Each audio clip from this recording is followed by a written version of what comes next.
Good morning students.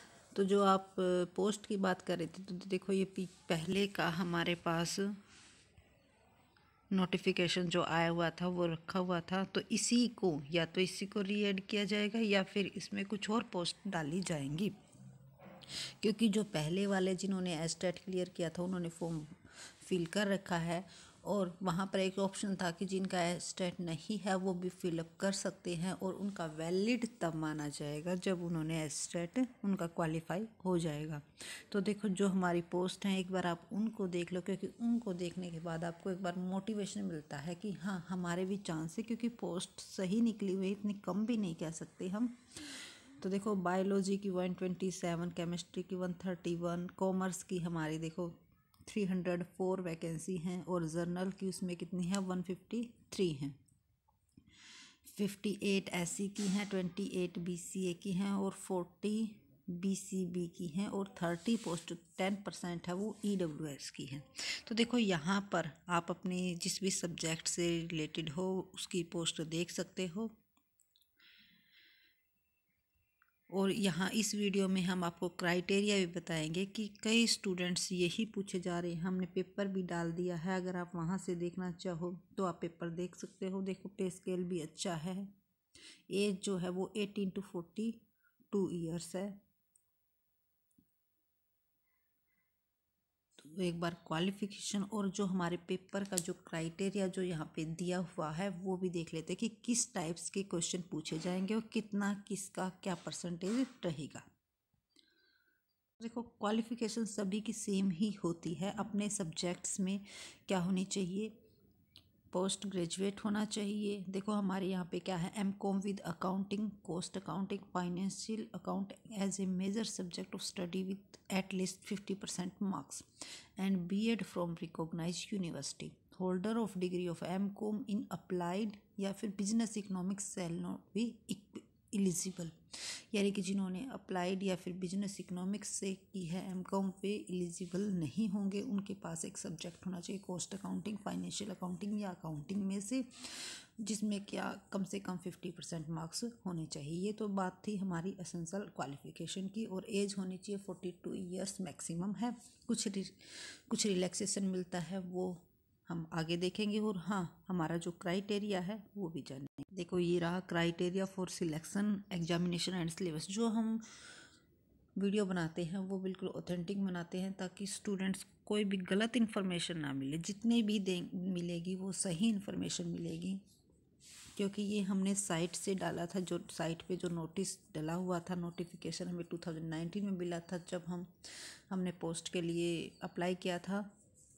तो ये री ऐड होने वाला है, क्योंकि जो आपकी बार जो एस्टेट का जो जितनी जल्दी प्रोसेस होता दिखाई दे रहा है उससे लग रहा है कि अब की बार सितंबर अगस्त तक आपका स्क्रीनिंग हो जाना चाहिए। वैसे एचएससीसी का कुछ नहीं कह सकते भाई, ऐसी हमारी गवर्नमेंट है कि ये परमानेंट तो नहीं है, बट एक अजम्पशन लगाई जा सकती है और अजम्पशन के बेस पर ही कि हमें जो मिलेगी इसी अजम्पशन के बेस पर हम तैयारी करते हैं। तो इसी अजम्पशन के बेस पर कि स्क्रीनिंग एग्ज़ाम इस ईयर हो जाएगा, हमें अपनी तैयारी जारी रखनी है।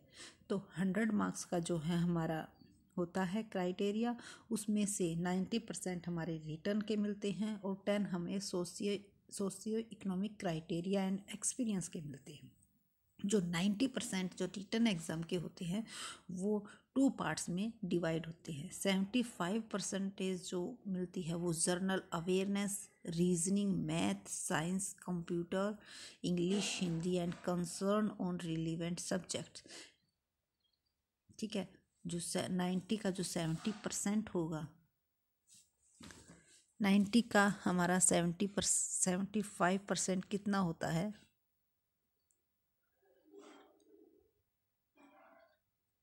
यानी कि लगभग 67.5 आ रहा है। तो 67 क्वेश्चंस हमारे किस चीज़ के होंगे, journal awareness, reasoning, math, science, computer, English, Hindi and concern on relevant subject.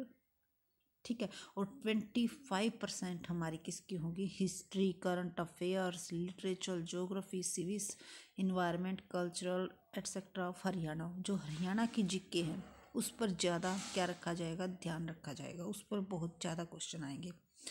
तो हमारा जो हमारा बिल्कुल बहुत ही, एक तो सब्जेक्ट्स और एक हरियाणा जीके, इन दोनों में तो आप बिल्कुल भी ढील मत छोड़ना। और जिसमें जैसे किसी का रीजनिंग अच्छी होती है, किसी का मैथ अच्छा होता है, जिसकी रीजनिंग अच्छी होती है उसकी तो मैथ भी अच्छा ही होता है। तो अपनी जो जिस पर ज़्यादा पकड़ है उस पर अपनी पकड़ और मजबूत कीजिएगा, और जिस पर आप कमज़ोर हैं उस पर भी थोड़ा सा ध्यान दीजिएगा, क्योंकि जो हमारी मेरिट लिस्ट तैयार होगी वो इसी बेस पर होगी। तो जो 10 मार्क्स दिए हुए हैं सोशियो इकोनॉमिक्स के, वो किस तरह मिलेंगे। If neither the applicants nor any person from among the applicants family, जिसका फादर मदर या spouse brother son regular employ in department corporation any other state government for India, जिसके मम्मी पापा भाई बहन या हस्बैंड या बेटा कोई भी जो गवर्नमेंट जॉब पर नहीं है, तो उनको कितने मिलेंगे, 5 मार्क्स मिलेंगे। और 5 मार्क्स किसे मिलेंगे, जो विडो है या फिर जिसकी एज 42 ईयर्स से पहले, ठीक है, फर्स्ट या सेकंड चाइल्ड एंड हिज, उसके पिता क्या हो गए हैं, डेथ हो गई है। The first and second child and his father has died before the applicants attend the age of 16 years. 42 years से पहले, मतलब 42 ईयर्स के नहीं हुए, उसके पिता डेथ हो गए, या फिर बच्चा 15 साल का है और उसके 15 साल से कम का है और उसके पिता की मृत्यु हो जाती है, तो उसके क्या मिलेंगे, या फिर कोई विधवा है उसके 5% मार्क्स मिलेंगे। यानी कि 5 मार्क्स हमारे इसके और 5 मार्क्स हमारे जिनके घर में कोई भी जॉब गवर्नमेंट जॉब पे नहीं है उसके मिलेंगे। तो ये 10% था हमारा सोशियो इकोनॉमिक क्राइटेरिया का, और ये है हमारे सब्जेक्ट्स का। और जो पोस्ट है वो भी हमने आपको दिखा दी है कि पोस्ट भी सही निकली हुई है, और शायद री ऐड हो तो इसमें और भी ज़्यादा ऐड हो जाए। तो जो अपनी तैयारी है वो बहुत ही अच्छी तरह से करनी है, क्योंकि कंपटीशन बहुत ज़्यादा है, और इसी के बेस पर अगर लिस्ट तैयार होगी तो ये लिस्ट भी हाई तक जाएगी। So thank you for watching this video, और आई होप है कि आपको अवेयर करेगी कि हाँ, अपनी तैयारी जारी रखनी है, और अपनी तैयारी इस लगन से करना जैसे कि यही आपका फर्स्ट और आखिरी अटैम्प्ट हो, ठीक है। क्योंकि आगे तो जो होगा होगा, लेकिन अपनी तरफ से आपको कोई भी ढील नहीं बरतनी है। हम भी आपके साथ लगातार वीडियो डालते रहेंगे, और साथ साथ आप अपनी अदर्स बुक्स भी ये नहीं कि आप वीडियो के ऊपर ही बैठे रहो, क्योंकि इतना ज़्यादा वाइड सिलेबस होता है कि उसकी हम हर एक पॉइंट की वीडियो बना के नहीं डाल सकते। जो बहुत ही इम्पोर्टेंट होता है हम उसी पर वीडियो बनाते हैं। और हाँ, अगर आपको कहीं पर भी कन्फ्यूजन होती है तो आप हमें कमेंट सेशन में ज़रूर बताएं, उसके ऊपर हम 100% वीडियो बनाते हैं। So thank you for watching this video, and please subscribe my channel. Thank you.